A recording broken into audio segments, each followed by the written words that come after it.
Boa noite, meus irmãos. A paz de Jesus aos irmãos. Estamos no mês da família, que deveria ser todos os dias, não todos os meses, mas todos os dias. As igrejas deveriam se preocupar em fazer com que a família fosse o alvo das ações de Deus, todos os dias, com programações todos os dias, com enfoque todos os dias. Vivemos dias maus, como diz o profeta Miqueias, vivemos dias de trovão. Vivemos dias de enormes dificuldades. Famílias sendo destruídas, famílias sendo desfeitas, família recebendo flechas de dardos do inferno diuturnamente, pais e mães que não sabem o que mais fazer, crianças na igreja, você vê até pelo comportamento delas como elas estão agitadas, como a esquizofrenia tem tomado conta das famílias da igreja. E surge-nos um problema: perguntar a seguinte pergunta. Obrigado.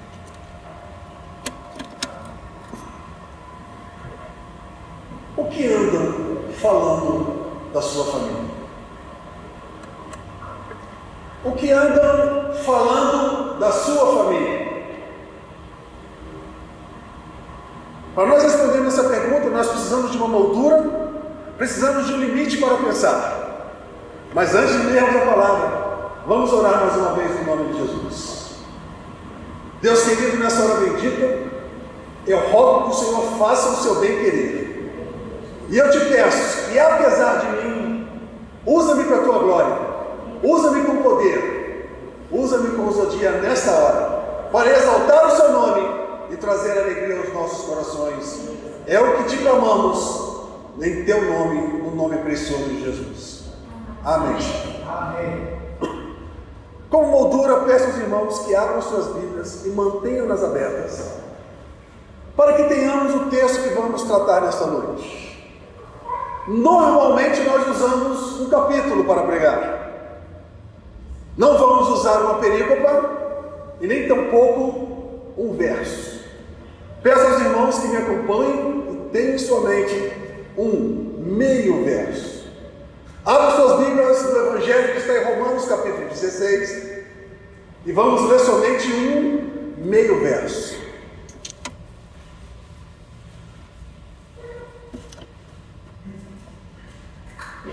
Evangelho que está na carta aos Romanos capítulo 16, vamos ler somente um meio verso, é o que será a nossa moldura para essa noite. Versículo 11, parte B, nos diz assim a palavra do Santo de Israel: saudai aos da casa de Narciso, aqueles que estão no Senhor. Meio verso nos basta. Foi a orientação do Senhor para tratar com essa igreja nesta noite. O que andam falando da sua família? Quando Paulo faz essas saudações, é necessário que entendamos todo o pano de fundo, tudo o que estava acontecendo, como funcionava exatamente esse tempo, do ano 54 ao ano 62 depois de Cristo, aonde Paulo estava, por que ele escreveu, quem é esse tal de Narciso e por que Paulo faz saudações.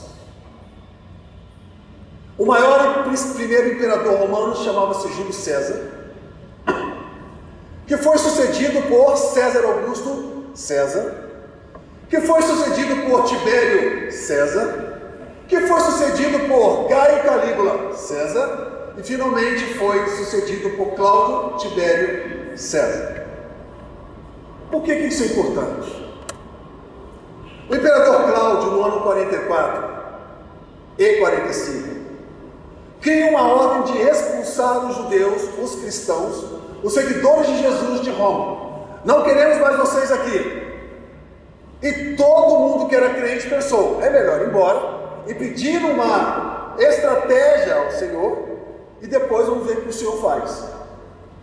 Nisso, um casal, Priscila e Áquila, toma e vão para Corinto e lá se encontram com Paulo. De lá eles viajam para Éfeso, Paulo os deixa ali, mas antes disso Paulo teve um mês de audiência com Áquila e Priscila. E Áquila e Priscila denunciam ou jogam para Paulo tudo o que estava acontecendo na igreja de Roma.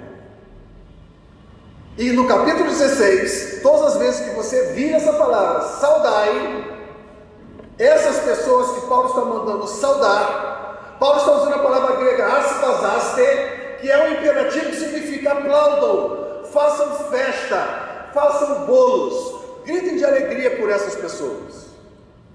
Entretanto, Paulo não foi a Roma, não conheceu essas pessoas, e Paulo faz intitulações, cria adjetivos para esses homens que estão, e mulheres e famílias que estão no capítulo 16 de Romanos, só de ouvir falar quem eles eram, só de ouvir falar como eles se comportavam. E Áquila e Priscila, um casal santo, um casal sério, começa a dizer para Paulo como era o comportamento daquelas pessoas na igreja de Roma.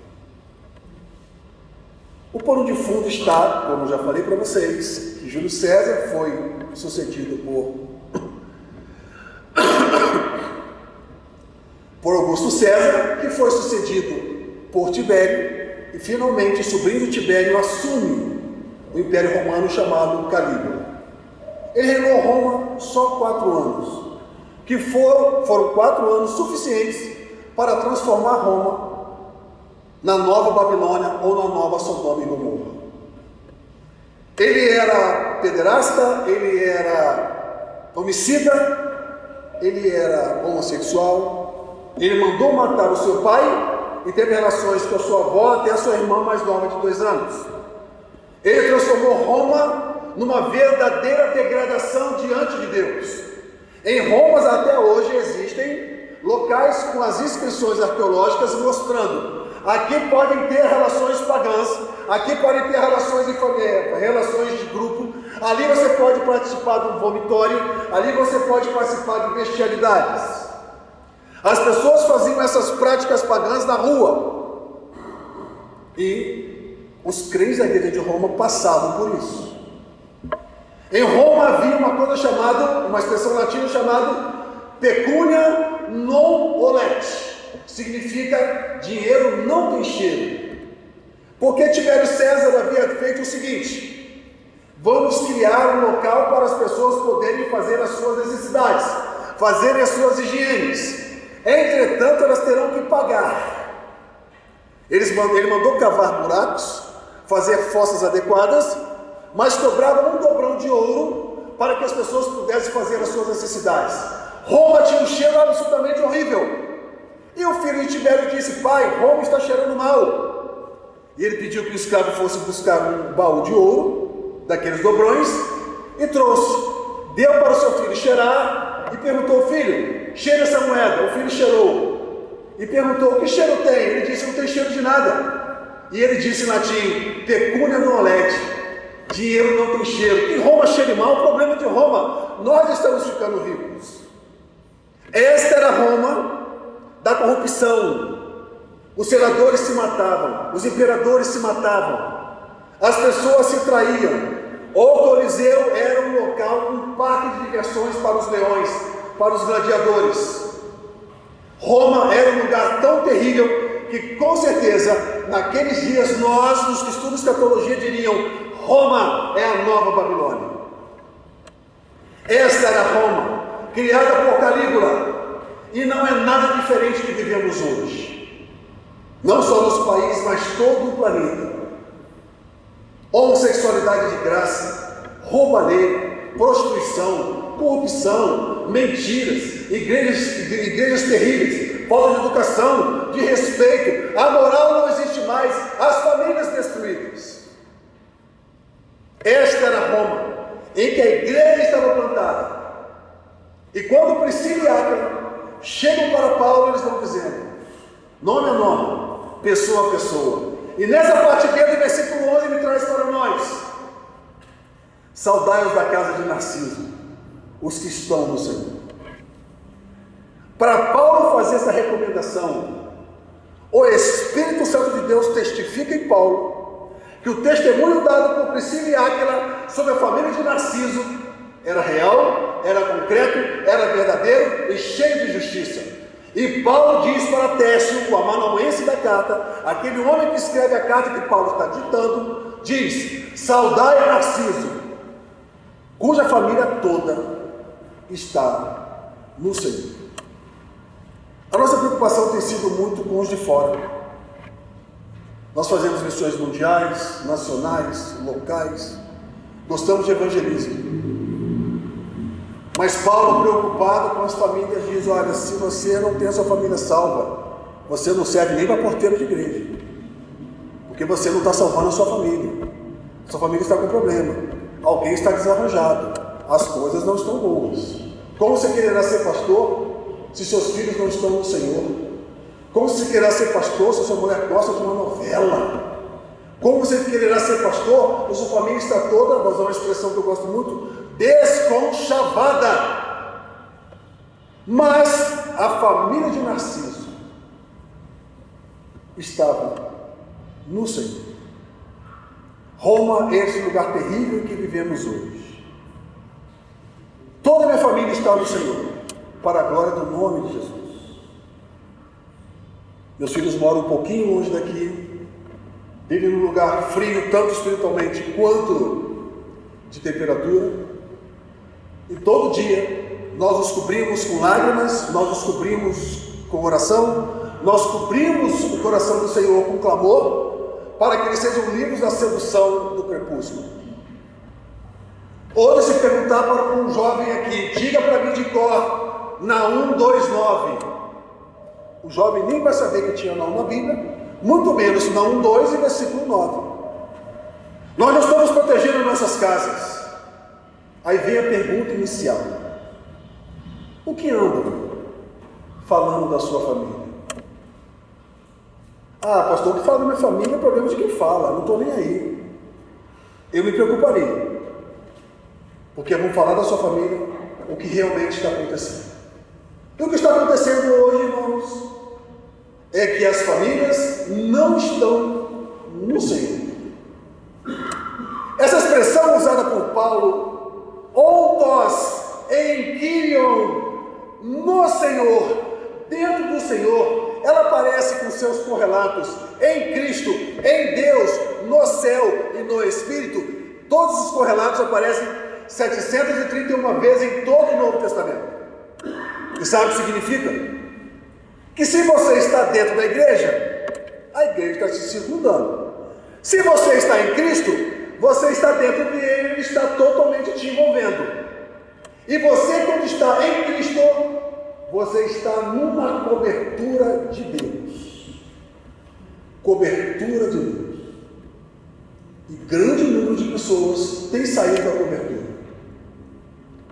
Não somente pelo pecado, mas tão somente também por querer fazer a obra de Deus.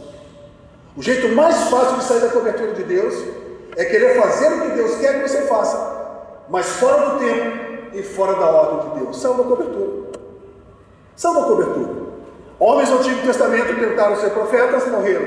Tentaram tocar na arca, morreram. Tentaram levantar louvores para o Senhor, morreram. Porque não era a sua função, não era o objetivo de Deus para eles. Eles fizeram tudo certinho. É para Deus, vamos fazer, vamos cozinhar um boi, vamos assar pães, amassar uva para fazer vinho. Deus disse: isso não é sua função. Sua função é cuidar do estacionamento. Sua função é ser professor de escola bíblica. Não saia da minha cobertura.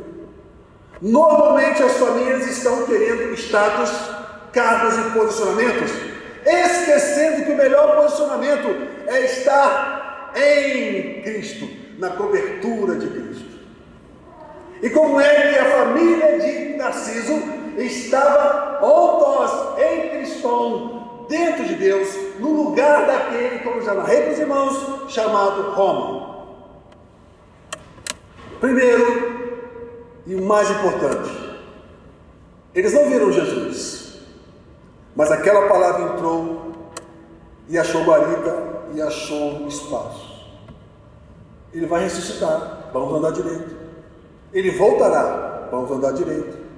Há castigo para aqueles que continuam cometendo pecado? Vamos andar direito. Eis assim, não sejam mais. Faziam isso, não façam mais. Nós estamos no mês de maio. Um exemplo clássico. Tem estudantes aqui nessa noite? Tem alguém que estuda aqui? Levanta a mão rapidinho, por favor. Maravilha. São crentes, tocam na igreja. Estão no altar, na parte sublime da igreja. Garanto que amam o Senhor Jesus, que temem a Deus. Mas quando estão diante de um quadro acadêmico, o meu desejo é que ninguém levante a mão, que isso é o ideal. Mas normalmente, quando a pessoa é séria, ela assume que precisa de ajuda. Dessas pessoas que levantaram as mãos, que estudam, em algum momento de fevereiro até sexta-feira, tiveram algum desvio de caráter espiritual na escola, colando, roubando ou modernamente Ctrl+C, Ctrl+V, enganando o professor? Algum de vocês que levantou a mão, que estuda, que ama o Senhor Jesus, teve essa feliz experiência e tem coragem de levantar a mão e dizer: eu tive? Então levanta. Maravilha, Deus te abençoe. Ele assumiu. Começa a entrar na cobertura de novo. Sabe por quê, irmãos? Ter essa coragem de mostrar a cara limpo é dizer: eu preciso de ajuda, eu quero voltar para a cobertura. E nós estamos ouvindo coisas que Satanás tem falado aos nossos ouvidos. Qual foi a palavra dita para Adão e Eva? Desculpa, para Eva: não morrerás. Hoje qual é a palavra? Nada a ver. Nada a ver, pode fazer, não vai dar nada não. O que ele fez? Não tem nenhuma menina grávida, não é traficante, não pegou rifle para matar ninguém. O problema é entre ele e Deus. Só que o pai dele não vai poder dizer: a minha família está toda dentro do Senhor. Porque pessoas que estão dentro do Senhor vão ter seus desvios, os seus erros, mas a integridade vai fazer o que esse homem fez e aquela garota fizeram. O que eles fizeram? Assumiram publicamente diante de Deus: eu tive esse problema, me ajuda. Na verdade, pediram perdão. Isso está de volta na cobertura. Naqueles dias de Roma, era muito comum, como hoje, nós tratávamos as pessoas por foco. Fazer questão de ouvir o que o outro está dizendo sobre o outro. É não dar ouvido ao Espírito Santo dizendo: isso é mentira, eu não creia nisso, e pegar isso e alimentar.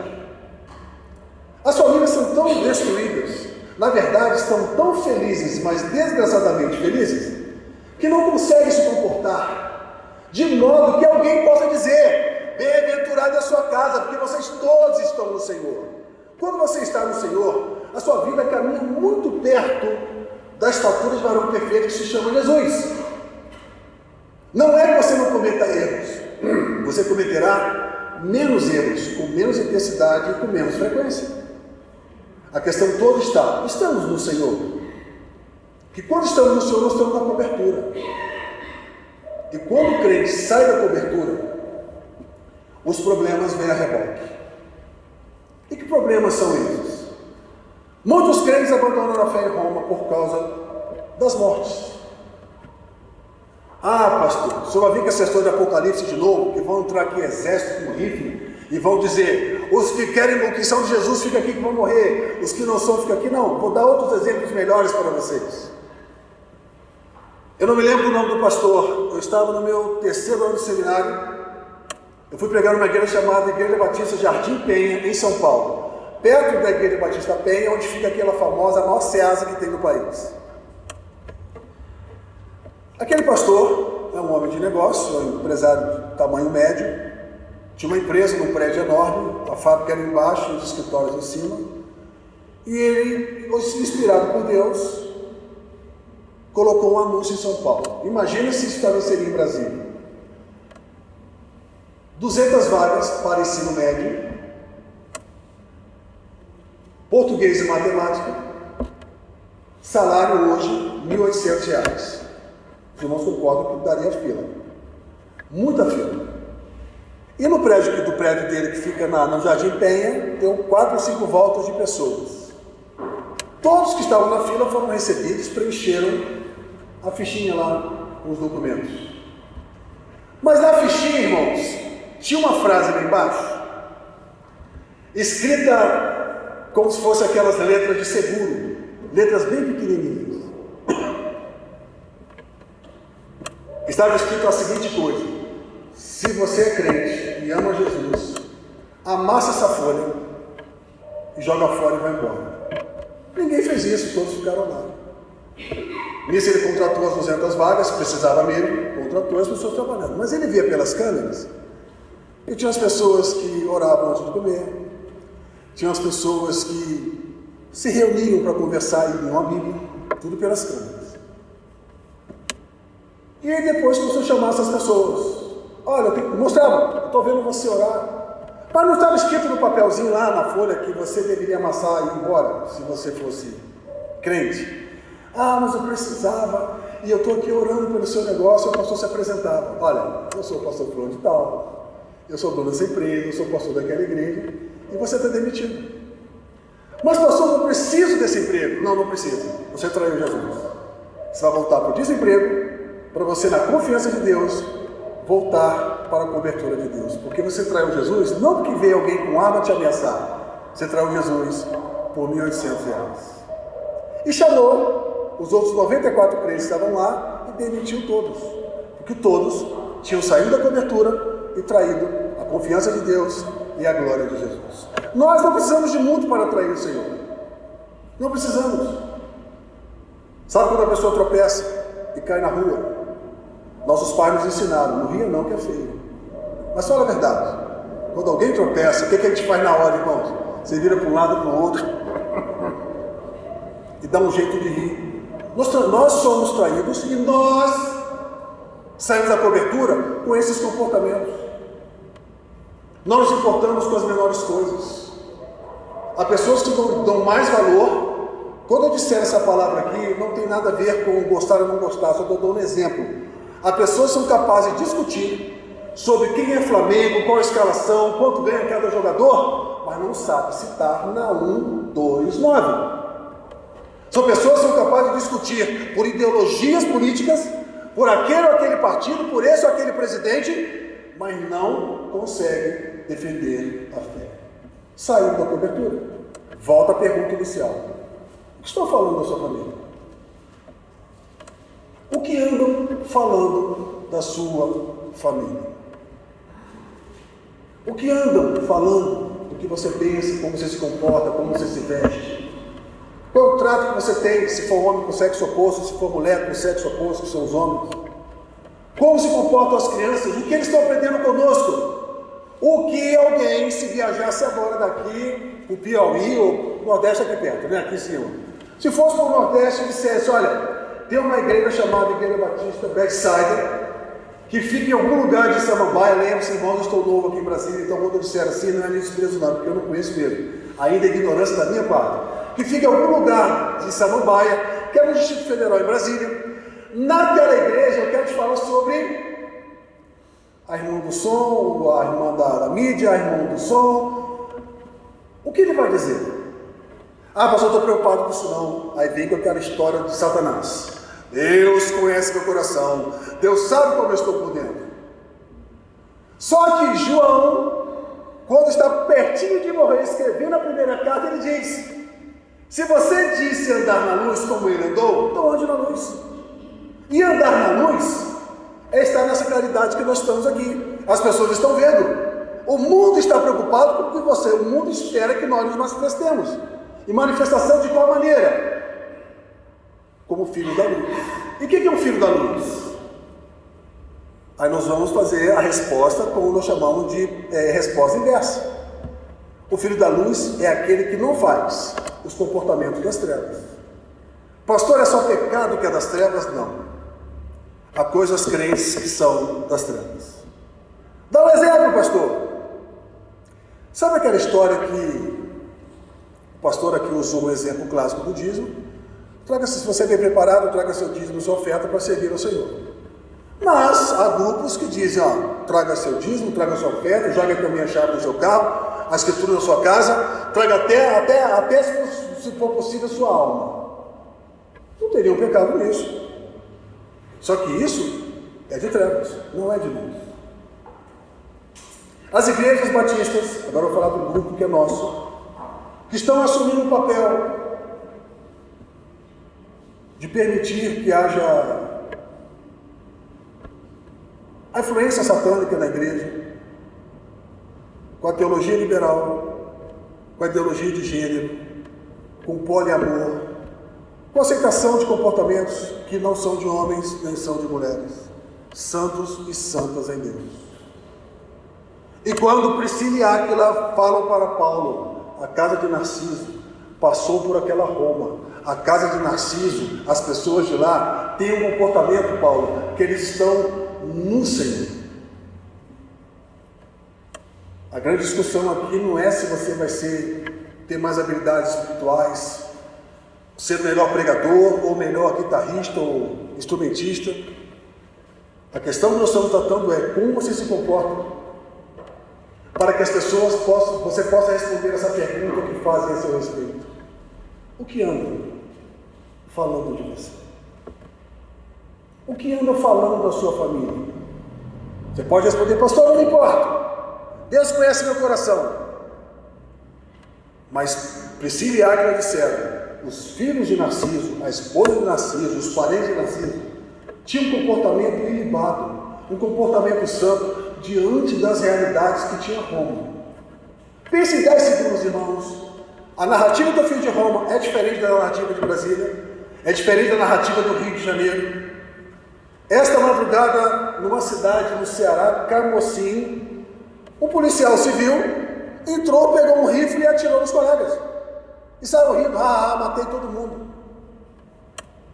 O nível de loucura, o nível de possessão, o nível de endemoniamento das pessoas está tão de tamanho que nós não sabemos o que pode acontecer. Nas escolas em Brasília, nas escolas em São Paulo, nas escolas no mundo inteiro, as pessoas vão e dizem, hoje eu vou matar 10, 20 ou 30. Como sua família está reagindo diante desse quadro? Qual é o seu comportamento social em relação às imoralidades que você tem visto? Mais impostos serão criados para a nossa carga tributária. E a carga tributária do Brasil, historicamente, só perde para quando Senaqueribe triplicou a carga tributária dos deportados na Babilônia. Então é maligno a nossa carga tributária, é maligno o comportamento que os governantes têm sobre nós. O pastor pediu, o irmão orou com propriedade, dizendo, Senhor, ajuda esses homens a ser maus, esses homens não são santos, eles são corruptos, e nós precisamos, como família, ter um comportamento diferente desses. Quando nós adaptamos essa realidade, não conseguimos responder a pergunta, o que estão falando da nossa família. Você pode até dizer, pastor, eu não me importo. E eu te digo, você deveria se importar. Porque as pessoas vão dizer exatamente aquilo que você representa do reino nessa terra. E quando Paulo diz para Tércio, escreve aí, saudai, façam uma festa, cozinhem bolos, aplaudam a família de Narciso. Paulo não conheceu Narciso. Paulo deu esse testemunho, recebendo o testemunho de Priscila e Áquila, ele manda escrever, esse cara é bom. Coloca aí que ele está no Senhor. Eu não vos conheço. E muito provavelmente vai acontecer conosco, está em Atos 20 e 25. Nunca mais vereis o meu rosto. Mas vai ser muito bom eu saber lá na frente, ou em outro lugar, onde eu estiver, que essas pessoas que nos ouviram nesta noite, tomaram uma decisão de se preocuparem sim, com como estão vivendo, para responderem à pergunta, o que estão falando da nossa família, e principalmente, para que as pessoas vejam em vocês uma marca de Deus. Num mundo caótico, num mundo difícil, num mundo sem resposta, num mundo que, observa uma coisa, Satanás não jaz no maligno, o mundo já morreu no maligno, já está completamente apodrecido essa realidade nossa, não há para onde ir. O poeta brasileiro muito louco, muito endemoniado, que o São Palavra de Deus disse assim numa poesia: para o mundo que eu quero descer, como se fosse um ônibus. Não é possível. Você vai ter que caminhar aqui. E nós estamos caminhando a passos largos para cumprimento das Escrituras. E esse cumprimento é esfriamento da igreja. Com o multiplicar da iniquidade, o amor de muitos vai esfriar. Pessoas que não se gostam mais. Conhecemos um fato semana passada lá na igreja. Não é membro da igreja, mas a pessoa começou com a Ana Cláudia. E depois de 30 anos o marido chegou para a esposa e disse: estou indo embora, tá? Nós temos outros imóveis, você fica com esse aí que eu vou para o outro e está tudo certo. As coisas estão acontecendo desse jeito. Filhos que não respeitam mais pai e mãe. Eu fui criado com sua bênção meu pai, sua bênção minha mãe, de beijar a mão e o rosto. Hoje é, como vai? E aí? Ainda faz assim, ó. Nós estamos vivendo dias onde a família não tem mais peso. Meus pais são, graças a Deus, estão no Salvador. Graças a Deus morreram diáconos da Assembleia de Deus. E meu pai disse que ele era de um tempo que você chegava numa venda e dizia assim: eu queria comprar uma caneca. Quando tinha isso ainda, tá? Hoje não tem mais. Você chegava assim, tinha um balcão: eu quero uma caneca de milho, uma caneca de arroz, 100 gramas de rapadura, 200 gramas de carne seca, e comprava as coisas e dizia: posso comprar fiado? O seu José, o seu Joaquim da padaria dizia assim: não, seu Juca, eu não vou anotar não, porque eu sei quem é o senhor. O senhor é um homem sério. Meu pai era um tempo que os assembleanos usavam chapéu e guarda-chuva. Hoje, se você for numa venda e disser: meu irmão, eu sou membro daquela igreja, o camarada fala assim: tá, esse cara tem que pegar uma mala e fala assim: sai. Nem caminhe seu dinheiro, sai. Porque não tem mais a referência de que você, sendo crente, você representa um rei de santidade, de responsabilidade, porque a bagunça generalizou. Não há como alguém escrever sobre nós dizendo: saúdem tal igreja ou tal pessoa, porque eles estão no Senhor. Há muito tempo saímos da cobertura. Pastor, não estou pecando. Ninguém está falando de pecado. Está fazendo até coisas boas para Deus. Boas para Deus, mas fora do tempo e da medida de Deus. Saímos da cobertura. Tem pessoas que leem muito a Bíblia, mas a pia está cheia de louça. Tem pessoas que oram, vêm para a igreja e trabalham, mas o tanque está aquele montão de roupa para esfregar lá com sabão português e depois voltar para quarar. Eu sou desse tempo. Tem irmãos e irmãs que fazem tudo pela igreja, mas a sua casa está cheia de poeira. Não tem comida. Onde o pastor e os irmãos da igreja, da família na igreja, são docinhos, são amáveis, são adoráveis, mas chegam em casa, falam alto, gritam, se espantam, se digladiam. Novamente a pergunta inicial: o que andam falando da sua família? Pastor, você sai de um lugar que nós nem sabemos quem é o senhor, para vir dizer isso para nós? Não, é o contrário. Eu estou apenas dizendo para vocês virem para essa realidade de preocupem-se com o que estão falando da sua família. Conserte o que for necessário consertar. Cantamos aqui agora mesmo um hino maravilhoso. Mas tem um, eu gosto muito, que a Ana Cláudia eu sempre peço para ela cantar junto comigo. É um hino maravilhoso do projeto, acho que é do projeto Vida Nova de Irajá. Irajá é um bairro lá do Rio de Janeiro. Que a história é mais ou menos assim. Me ajuda, minha filha.